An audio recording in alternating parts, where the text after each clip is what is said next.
அந்நிலை ஆரூரன் உணர்ந்து அருமுறையோய் உன்னடி என் சென்னி வைத்தனை என்ன திசையறியா வகை செய்தது என்னுடைய மூப்புக்கான் என்றருள அதற்கு இசைந்து தன்முடி அப்பாலே வைத்து துயிலமர்ந்தான் தமிழ்நாதன். தமது சிரத்தின் மீது ஏதோ ஒரு பொருள் படுவது போல உணர்ந்த எம்பிரான் நம்பிகள் அந்த பக்கத்திலே பார்த்து அந்த வேதியரை வினவுகிறார். ஐயா, உங்க திருவடியை மேல பட்டுடு ஜெயம். அப்படியா? திசை அறியா வகை செய்தது என்னுடைய மூப்பு. நான் வயசானவன்பா, எந்த திசை எதுன்னு நான் கண்டேன், உன் மேல கால் பட்டுருதா, பொறுத்துக்கோப்பா அப்படிங்கிறது. நான் எல்லாம் தாண்டியவர் அல்லவா. நிலம் நீர் நெருப்பு உயிர் நீள் விசும்பு நிலா பகலோ புலனாய மைந்தனோடு வகையாய் புணர்ந்து நின்றான். உலகு ஏழன திசை 10 என, உலகு ஏழன திசை 10 தான் ஒருவனுமே, தான் ஒருவனுமே பலவாகி நின்றவா தோநோக்கம் ஆடாமோ. எல்லா திசையும் அவர் தானே. 10ங்கிறாரு இங்க அடிகளார்.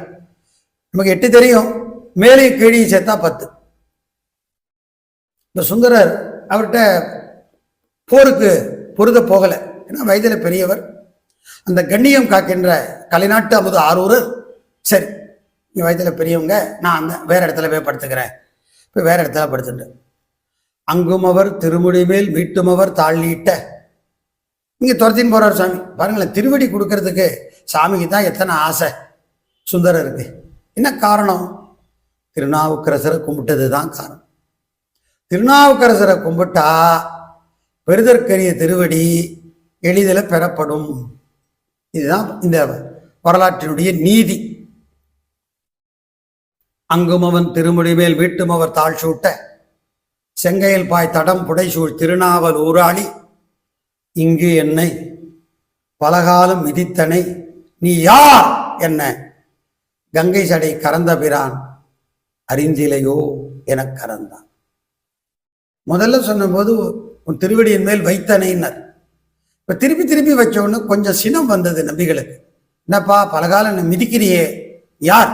அப்போ ஒன்று தெரியுது, பறவையார் கேழ்வர் திருமுடியில பல முறை அடிக வீரட்டேஸ்வரருடைய பாதமலர் சூட்டப்பட்டிருக்குன்னு தெரியுது. உன்னை மறந்துட வேண்டாம்.